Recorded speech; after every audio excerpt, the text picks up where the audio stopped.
चलिए सुनाते हैं आज की कहानी बेटी एक बोझ।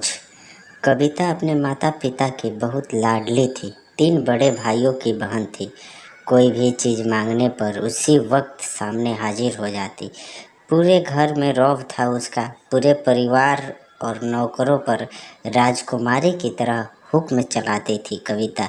बहुत लाडली थी जब बचपन में थी कविता। स्कूल में भी पूरा रौब था उसका।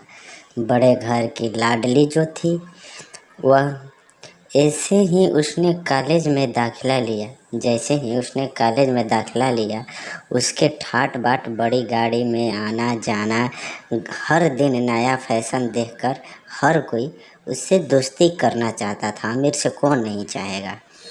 थोड़े ही दिनों में उसके बहुत से दोस्त बन गए। पूरे कॉलेज में उसकी अपनी ही एक पहचान थी। इन दिनों उसके घर एक रिश्ता आया। खानदानी लोग थे और पापा की पुरानी जान पहचान थी। उनके साथ कविता के साथ कोई ज़बरदस्ती नहीं थी, पर कविता ने फिर भी हाँ कर दी, क्योंकि वह अपने परिवार से बहुत प्यार करती थी। वह जानती थी कि मेरे माता पिता मुझे बहुत मानते हैं, बहुत दिनों से प्यार करते हैं। वह जानती थी कि वह लोग उसका अच्छा ही सोचेंगे। लड़के का नाम राज था।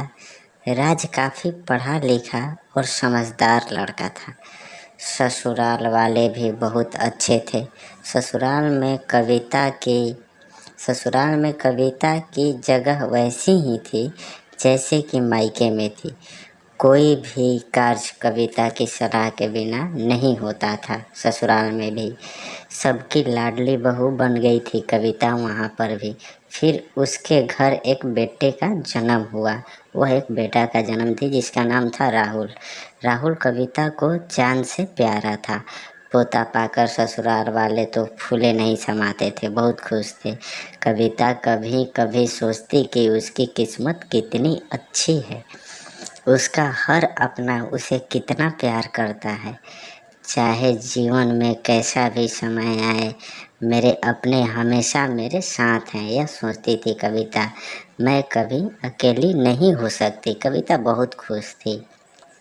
सोचती थी कितनी खुशकिस्मत हूँ मैं।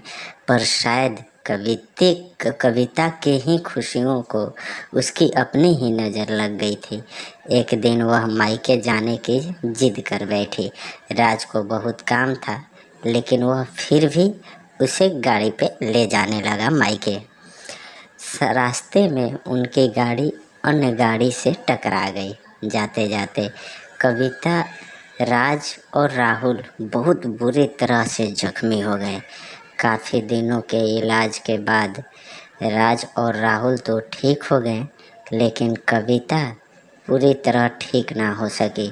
सर पर चोट लगने के वजह से वह अपनी आँखों की रोशनी खो बैठी थी। वह कविता की किस्मत जैसे उल्टे पांव चलने लगे। उसी टाइम से मायके वाले कुछ दिनों तक उसे मिलने आते रहे। फिर कभी कभार फ़ोन पर ही हालचाल पूछ लेते थे। अब कैसी हो पूछ लेते थे। धीरे धीरे ये सिलसिला भी कम हो गया। फ़ोन पर भी पूछना कम हो गया। ससुराल वालों की सहानुभूति भी कम होने लगी। घर में किसी को पास बैठने के लिए कहती तो जवाब मिलता, बहुत काम है, अब तुम भी हाथ नहीं बटा सकती हो। लोग बोलते थे। राज भी चिड़चिड़ा हो गया था, मतलब उसका पति। बस राहुल ही था उसके साथ, जिसके साथ हंसते खेलते उसका वक्त गुजरता, उसका बेटा राहुल। एक दिन कविता के हाथ से कुछ सामान गिर गया, जिसकी वजह से राहुल को हल्की सी चोट लग गई। लेकिन कविता के सास ससुर ने राहुल को उससे अलग कर दिया कि कहीं उसके ना देखने की वजह से बच्चे को कोई नुकसान ना हो जाए, कोई ज़्यादा ना चोट लग जाए। कविता अंदर से टूट चुकी थी। एक दिन उसने सबके सामने मायके जाने की इच्छा रखी। फिर से रखी तो राज उसे तुरंत मायके छोड़ आया, जैसे कि वह भी यही चाहता था कि वो मायके चली जाए। लेकिन राहुल को उसके साथ नहीं भेजा गया। कविता कभी राहुल से दूर नहीं रही थी, पर अपनी कमी के कारण उसने ज़्यादा बहस नहीं की, नहीं कुछ कहा कि राहुल को ले जाएंगे।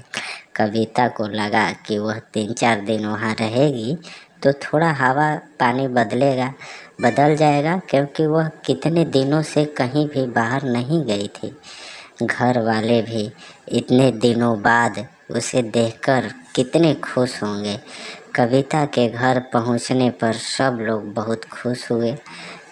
खाने में सब कुछ कविता की पसंद का ही बना हुआ था। वहाँ मायके पहुंचने पर, इसके जाने पर उसने अपने मम्मी पापा और भाई भाभियों से दिल खोल कर बातें की।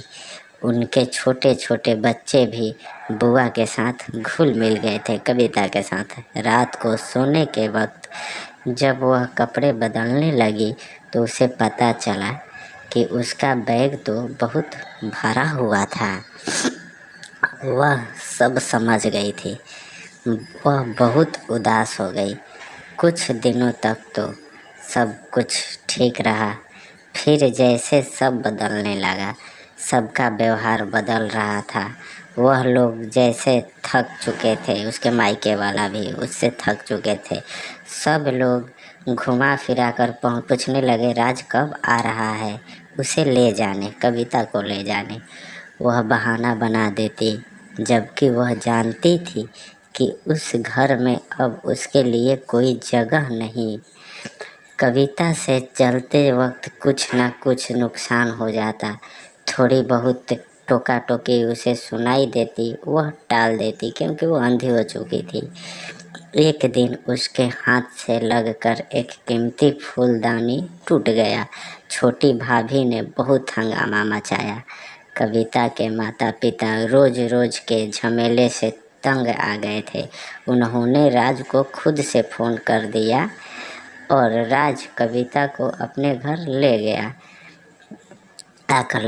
कविता को अपने परिवार वालों से ये उम्मीद नहीं थी।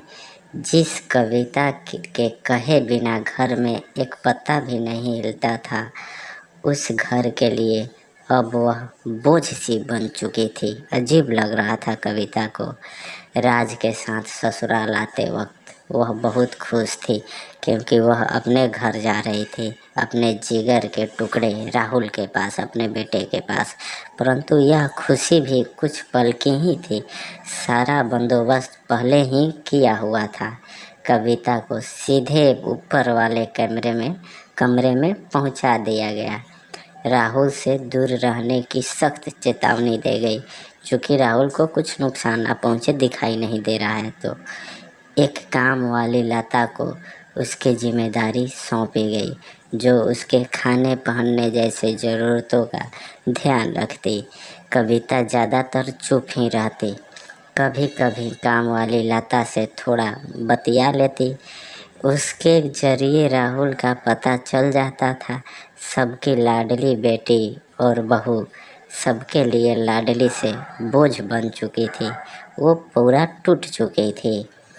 इस तरह से कविता अपने मायके और ससुराल दोनों के लिए बोझ हो गई। कहानी से क्या सीख मिली दोस्तों?